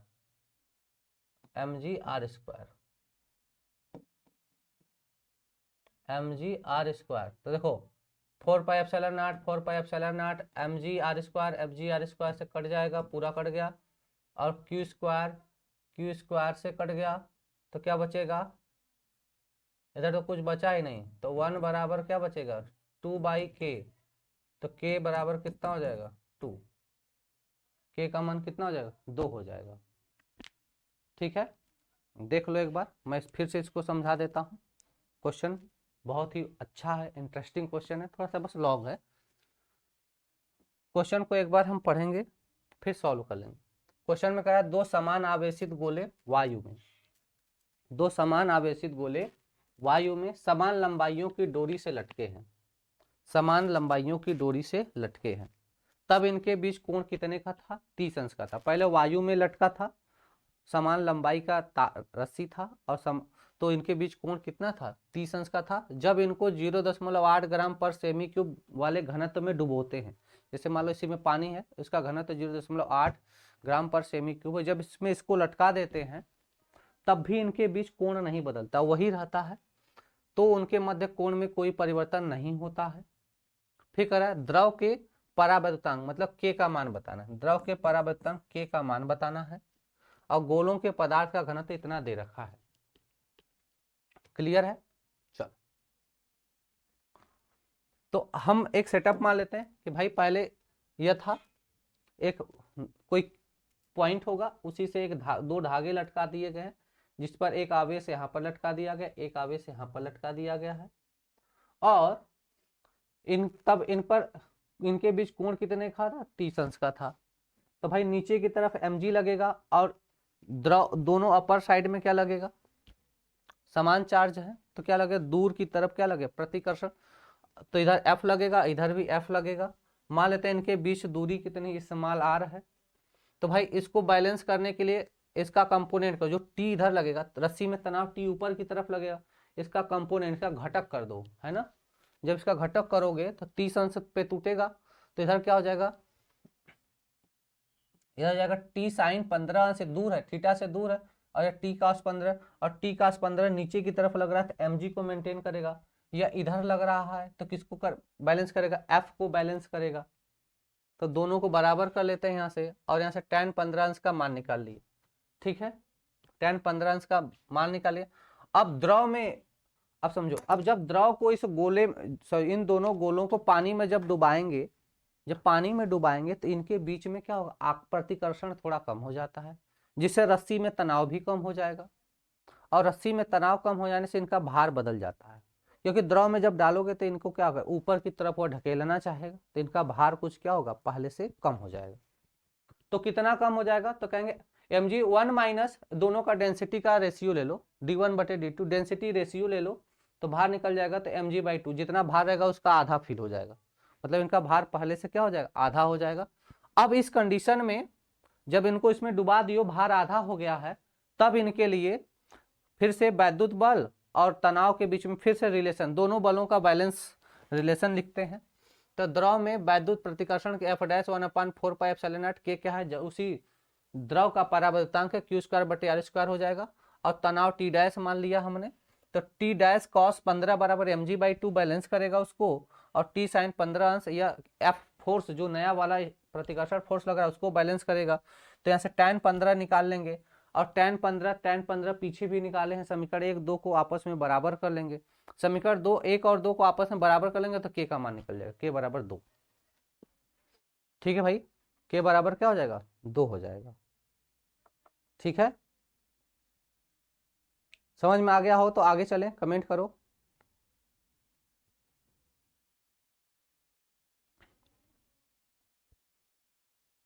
चलो आगे चलते हैं। करा 3 आवेश Q भुजा वाले समबाहु त्रिभुज के शीर्षों पर रखे गए हैं, समबाहु त्रिभुज के शीर्षों पर रखे गए हैं। शीर्ष A, क्वेश्चन में कह रहा है शीर्ष A आवेश द्वारा अनुभव किया गया, शीर्ष A आवेश द्वारा अनुभव किया गया बल BC के लंबवत दिशा में होगा। देखो ध्यान दो, क्वेश्चन में क्या कर रहा है कि भाई एक +q आवेश बिंदु A पर रखा गया है, और एक -q आवेश बिंदु B पर रखा गया है, और एक ठो +q आवेश है जो किसको C पर रखा गया। तो पूछ रहा है BC के लंबवत बल कितना होगा। अरे यहाँ से इसको कंपोनेंट करो, है ना, सब 60 अंश 60 अंश के कोण होंगे, तो इसका यहाँ से जब घटक करोगे और एक घटक इसका इधर हो जाएगा, ठीक है। कंपोनेंट अगर निकालोगे तो BC के पैरेलल हमसे पूछी जा रही है, तो पहले इनके बीच में फोर्स निकालो, है ना, इनके बीच में फोर्स निकालोगे, पहले यह वाला डिस्टेंस देखो कि कितना हो जाएगा, समबाहु त्रिभुज है तो यह भुजा कितनी हो जाएगी, A हो जाएगी, और यह भी भुजा कितनी हो जाएगी, A हो जाएगी, है ना, और यह वाली भुजा कितनी हो जाएगी, A हो जाएगी, ठीक है। तो एक बात बताओ, जो इसको बैलेंस करेगा तो यह 90 डिग्री के एंगल पे रहेगा, ये कितने कोण बनेगा, 90 डिग्री के एंगल बनेगा। तो अगर हम कह दे कोई फोर्स यहाँ पर इसके परपेंडिकुलर लगने वाले बल को अगर पूछा जाएगा तो हमेशा ही 0 आता है, इनके परपेंडिकुलर फोर्स कितना आता है, 0 आता है, ठीक है ना। कितना फोर्स हो जाएगा यहाँ पे, 0। निकालना चाहे तो निकाल भी सकते हैं, पहले इनके बीच बल निकालो, फिर इनके बीच बल निकालो, और फिर इसके यह परपेंडिकुलर पूछा जा रहा है, BC के लंबवत पूछी जा रही है, तो लंबवत फोर्स हमें यहाँ पे 0 होगा, और मैंने इस क्वेश्चन का सलूशन भी करा रखा है पीछे वाले क्लास में, है ना। पीछे वाले क्लास में देखोगे तो मैंने इस क्वेश्चन का सलूशन भी करवा रखा है, ठीक है ना। चलो अगला क्वेश्चन है, निम्न चित्र में एक समान द्रव्यमान m, निम्न चित्र में एक समान द्रव्यमान m, एक समान आवेश q वाली, एक समान आवेश q वाली दो सूक्ष्म चालक गेंदों बराबर l लंबाई के, बराबर l लंबाई के कुचालक धागों से लटक रही हैं, कुचालक धागों से लटक रही हैं। यदि थीटा कोण छोटा माने ताकि tan थीटा sin थीटा, तो साम्यावस्था में x का मान है। बताओ भाई, साम्यावस्था में x का मान, इन दोनों के बीच में जो x डिस्टेंस है इसका मान बताना है।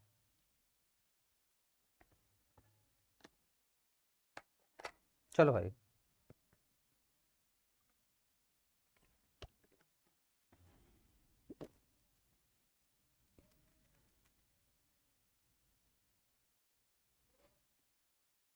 चलो भाई कमेंट करो।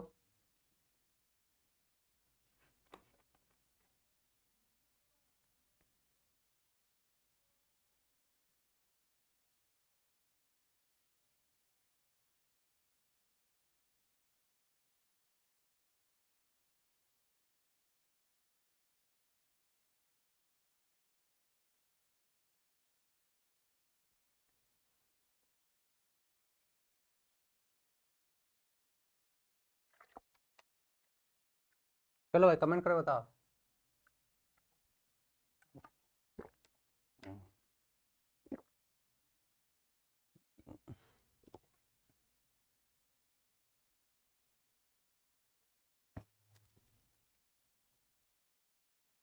नहीं आ रहा, चलो कोई बात नहीं, मैं बता रहा हूँ, आगे चलते हैं।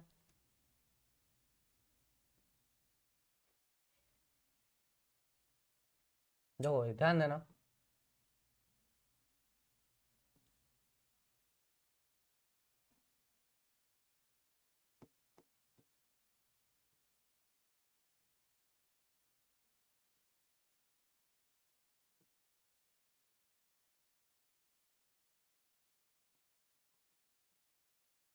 ठीक है।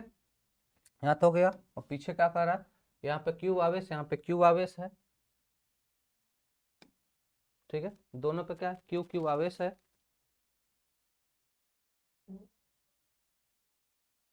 ठीक है। इस पर भी क्यू आवेश है, इस पर भी क्यू आवेश है, और इनके बीच में जो कोण है वह है थीटा, और यह भी थीटा है, और यहाँ से यहाँ तक का जो डिस्टेंस है यह है एक्स। इतना तो क्लियर है, इतना क्वेश्चन में है, ठीक है। अब इतना होने के बाद तो भाई एक चीज ध्यान दो, अब यहीं पे एक एक्स्ट्रा डाल दो परपेंडिकुलर, तो यह इसमें रस्सी में तनाव कितना लगेगा, टी लगेगा, रस्सी में तनाव कितना लगेगा, टी लगेगा, और नीचे की तरफ हो जाएगा एम जी, और यह कोण हो जाएगा थीटा, तो इसको बोल देंगे टी कॉस थीटा, और इधर की तरफ क्या लग जाएगा, T sine theta, same component इधर भी हो जाएगा। तो अगर हम एक चीज यहाँ पे देखें सर, तो टी कॉस थीटा किसको मेंटेन, और इधर क्या लगेगा, इलेक्ट्रोस्टैटिक फोर्स लगेगा, इधर क्या लगेगा, इलेक्ट्रोस्टैटिक फोर्स लगेगा, इधर भी क्या लगेगा, एफ इलेक्ट्रोस्टैटिक फोर्स लगेगा, ठीक है। तो टी कॉस थीटा किसको मेंटेन कर रहा है, एमजी को मेंटेन कर रहा है, और टी साइन थीटा, तो हम बोलेंगे सर टी साइन थीटा बराबर किसके बराबर, एफ ई के बराबर होगा, और टी कॉस थीटा बराबर किसके होगा, एमजी को होगा। ये दोनों रिलेशन यहाँ से हम लोग के आ जाएंगे। यहाँ तक कोई समस्या अगर आप लोग को नहीं होगी तो टैन थीटा का मान तुरंत ही निकाल लेना, कोई समस्या नहीं है तो टैन थीटा का मान निकाल लेना। सर बोल देना क्या, एफ ई बटे एम जी हो जाएगा, एफ ई बटे कितना हो जाएगा, एम जी हो जाएगा, और एफ ई बटे जब एम जी हो जाएगा तो बोल देना sir 1/4 pi epsilon naught q square बटे एम जी एक्स स्क्वायर। बोलो भाई यहाँ तक कर लोगे कि नहीं, अभी मैंने पीछे भी कॉन्सेप्ट बताया। तो एम जी किसको बैलेंस करेगा, टी कॉस थीटा को, और एफ इलेक्ट्रोस्टैटिक किसको बैलेंस करेगा, तो हो जाएगा टी साइन थीटा को, तो साइन थीटा बटे cos theta tan theta cut जाएगा, इसको एक दो बना के रेशियो ले लो, बटे मार दो कटाक से कट जाएगा। इतना हो गया भाई मेरे,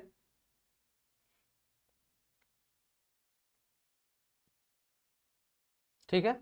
अब देखो कुछ चीजें क्वेश्चन में कह रहा है, अब पीछे चले आओ, क्वेश्चन में कह रहा है कि यदि थीटा को बहुत छोटा माने ताकि tan थीटा लगभग sin थीटा के बराबर हो जाए तो साम्य अवस्था में x का मान है ना, तो कह रहा है कि सर ये जो tan थीटा है यह लगभग किसके बराबर हो जाएगा, sin थीटा के बराबर हो जाएगा, ठीक है ना। tan थीटा किसके बराबर हो जाएगा, sin थीटा के बराबर हो जाएगा। और इसकी लंबाई यहां से यहां तक की लंबाई को दिया है सर जी इसने यल, यहां से यहां तक की लंबाई को इसने क्या दिया है, एल दिया है। तो बताओ ई कितना हो जाए, ई दूरिया कितना हो जाएगा, यहां से यहां तक की दूरिया x/2 हो जाएगी और यह एल हो जाएगा। तो इधर वाला निकाल लेंगे साइन थीटा बराबर, तो यहाँ से क्या हो जाएगा सर, साइन थीटा बराबर x/2 अपान एल है, देखो ना, है ना, लंब बटा आधार से निकाल लेंगे तो कितना हो जाएगा, साइन x/2 अपान एल हो जाएगा साइन थीटा, है ना, x/2 अपान कितना हो जाएगा, यल हो जाएगा। जब x/2 अपान एल हो जाएगा तो इसको ऐसे नहीं लिख सकते हैं x/2l बराबर, और इसके बराबर निकाले कितना है 1/4 पाई एप्सिलॉन नॉट, है ना, क्या निकाले हैं 1/4 pi epsilon naught q square बटे mg x स्क्वायर, कितना निकाले mg x स्क्वायर निकाले हैं, ठीक है ना। तो इसका गुणा कर दो इधर, ई एक्स स्क्वायर का गुणा कर दो इधर और इस 2l का गुणा कर दो इधर, ठीक है ना। तो कितना हो जाएगा सर जी, एक्स क्यूब बराबर हो जाएगा 2l का गुणा करेंगे तो 2l क्यू स्क्वायर बटे 4 पाई एप्सिलॉन नॉट mg, और इसी को भेज दो क्यूब में उधर, क्या आंसर में क्या मैच कर रहा है कुछ दिखाओ, पावर 1/3 पावर 1/3, ठीक तो है, इसी का पावरवा भेज दो तो x बराबर क्या हो जाएगा 2l क्यू स्क्वायर बटे 4 पाई एप्सिलॉन नॉट mg के पावर 1/3, और ये जहां पर मिलेगा यह आंसर होगा।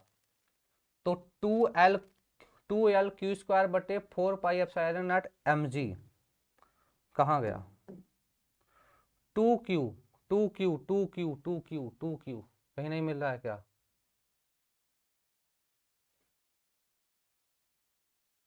कहीं पर मिल रहा है, अगर 2q नहीं मिल रहा है तो एक काम और कर सकते हो, 2q नहीं मिल रहा है तो इसका हाइट 2 से काटू सकते हो ना, तो नया क्या मिल जाएगा l Q square upon 2 epsilon not into mg के पावर 1/3, यह भी मैच करा सकते हो।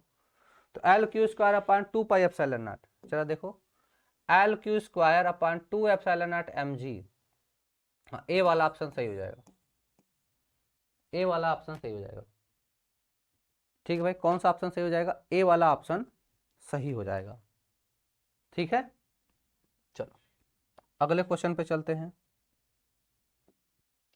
अगला क्वेश्चन है, क्षेत्र में समविभव रेखाएं प्रदर्शित हैं, क्षेत्र में समविभव रेखाएं प्रदर्शित हैं, समविभव रेखाओं पर विभव दर्शाए गए, समविभव रेखाओं पर विभव दर्शाए गए हैं, यदि विद्युत तीव्रताएं ईपी व ईएस हैं तब, यदि वैद्युत तीव्रताएं ईपी व ईएस हैं तब बताना है भाई। पहले चीज समझो, क्या क्षेत्र में समविभव रेखाएं प्रदर्शित है, समविभव रेखाओं पर विभव दर्शाए गए हैं, यदि वैद्युत तीव्रताएं ईपी व ईएस हैं, मतलब इसके लिए कितना हो जाएगा, इसके लिए क्या कह रहा है कि इसके लिए ईपी है और इसके लिए क्या है ईएस है, तो बताना ईपी बड़ा होगा, या रिलेशन बताना कि ईपी बराबर ईएस है, कि EP is greater than ES है, कि ES is greater than EP है, कि ईपी बराबर ईएस बराबर 0 है, आपको बताना है, कमेंट करके बताओ भैया।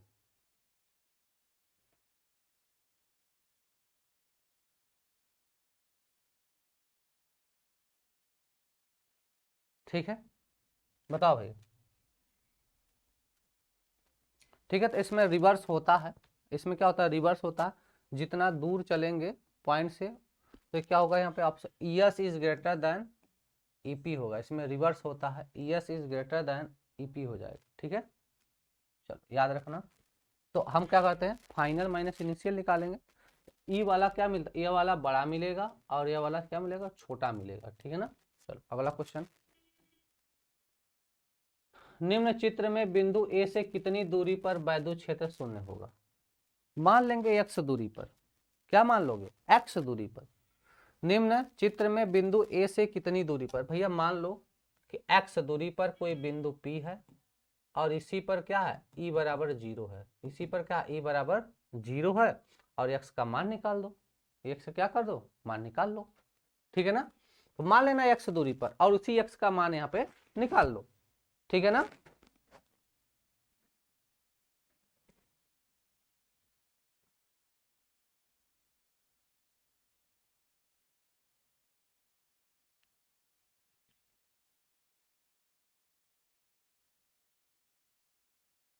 ठीक है चलो, तो मान लेना x दूरी पर, तो e बराबर कितना निकाल दोगे, 1/, ऐसे 1/4, पहले ऐसे लाइन मत लिखो, सीधे लिखो के क्यू बाई आर स्क्वायर होता है। क्या होता है, k Q by r square होता है। तो पूरा 80 सेमी है, तो x का कितना वैल्यू हो जाएगा, तो कहोगे सर 9 इंटू 10 का पावर 9 इंटू 10 माइक्रोकुलाम है, तो 10 गुणे 10 घाते माइनस का 6 अब बटा का 80 माइनस एक्स का होल स्क्वायर। इसी को सॉल्व कर लो और इसी पे यह 0 होगा तो इसके बराबर 0 मान लो। यह इस पे क्या हो जाएगा, 0 होगा, तो इसके बराबर कर दो 0। ठीक है ना। तो इसी के बराबर हम इसको कितना मान लेंगे, 0 मान लेंगे। ठीक है। तो कह देंगे क्या, 9 इंटू 10 का पावर 9 इंटू 10 इंटू 10 का पावर -6। अच्छा कुछ दिया भी है क्या,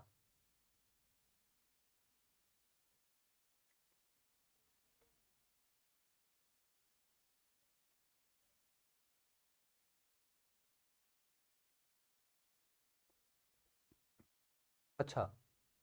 अच्छा दूसरी चीज क्या है कि भाई इसके बराबर इतना, एक चीज समझो और दूसरी चीज, एक चीज और समझो समझो समझो, एक चीज और समझ लो थोड़ा, कि भाई यहाँ पे शून्य होने का मतलब इधर से और इधर से दोनों क्या होंगे, मतलब यहाँ पे इधर से इसके कारण वैद्युत क्षेत्र की तीव्रता और इसके कारण वैद्युत क्षेत्र की तीव्रता दोनों आपस में बराबर। 0 का मतलब यही है कि दोनों आपस में क्या हो जाएंगे, बराबर। तो एक चीज बताओ, ई बराबर क्या होता है सर, के क्यू बाई आर स्क्वायर होता है। तो पहले एक्स दूरी पर मान लो कि माना एक्स दूरी पर 0 है। ठीक है ना। तो क्या हो जाएगा, इधर से 10 माइक्रोकुलाम के लिए और 20 माइक्रोकुलाम दोनों के लिए वैद्युत क्षेत्र की तीव्रता वहीं पे बराबर कर दो। तो कर दो सर 9 इंटू 10 का पावर 9 इंटू 10 इंटू 10 का पावर माइनस का 6 बटे एक्स स्क्वायर, ये बराबर हो जाएगा 9 इंटू 10 का पावर 9 इंटू 20 इंटू 10 का पावर माइनस का 6 अपान 80 माइनस का एक्स का होल स्क्वायर। ठीक है। ये 10 ये कट जाएगा, भाई 10 घाते -6, 10 घाते -6 कट जाएगा और भाई एक 0 से एक 0 कट जाएगा। तो इधर क्या बचेगा, 1 बटे एक्स स्क्वायर बराबर 2 बटे 80 माइनस एक्स का होल स्क्वायर। इसको इधर इसको इधर। ठीक है। तो दोनों को इधर इधर भेज दो, तो क्या हो जाएगा 80 गुणे 80, 80 का स्क्वायर। अच्छा एक क्वेश्चन में a प्लस बी, एक क्वेश्चन में a माइनस बी नहीं लिख सकते ना। 80 का स्क्वायर ऐसे लिख दो, 80 का square plus x square minus 160 x बराबर किसके हो जाएगा, 2x स्क्वायर के। बराबर किसके हो जाएगा, 2x स्क्वायर के। तो इधर इसको लेके आ जाओ तो माइनस में हो जाएगा 80, 80 गुणा 80 8 अट्ठे 6400, 6400 हो जाएगा। कितना हो जाएगा, 6400 बराबर, इसको इधर भेज दो तो हो जाएगा एक्स स्क्वायर बचेगा माइनस 160 एक्स। इस समय क्वाड्रेटिक इक्वेशन बना लो, तो x square minus 160 x plus 6400, इसको क्वाड्रेटिक इक्वेशन बना लो। क्या करो, क्वाड्रेटिक इक्वेशन बना लो। अब क्वाड्रेटिक इक्वेशन बनाने के बाद इसे कर लो सॉल्व और हो जाएगा बराबर का 0। बराबर कितना हो जाएगा, 0। क्वाड्रेटिक इक्वेशन बना लिया, अब इसको बराबर 0 मान ले, अब इसको सॉल्व कर दो। इस क्वाड्रेटिक इक्वेशन को तो सॉल्व कर ही सकते हो।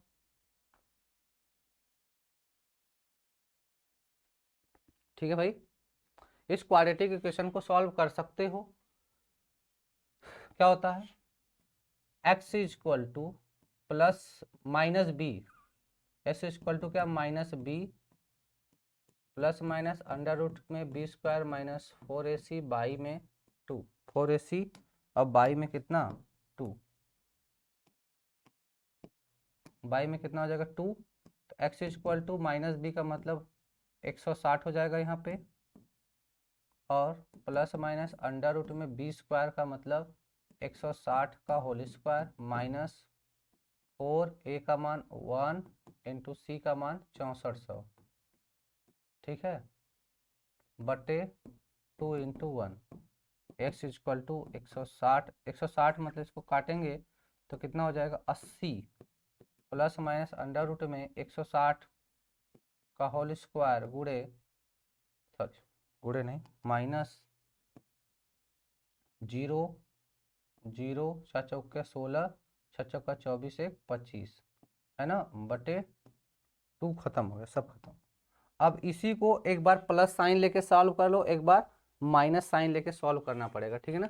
सॉल्व वॉल्व कर लेना, ये कितना आता है 33 सेमी आएगा, कितना आएगा, सॉल्व वॉल्व कर लेना 33 सेमी आ जाएगा, ठीक है भाई। तो आज के लिए इस सेशन को यहीं पे रोकते हैं। 20 क्वेश्चन को मैंने सॉल्व करा दिया, 20 क्वेश्चन को सॉल्व करा दिया है।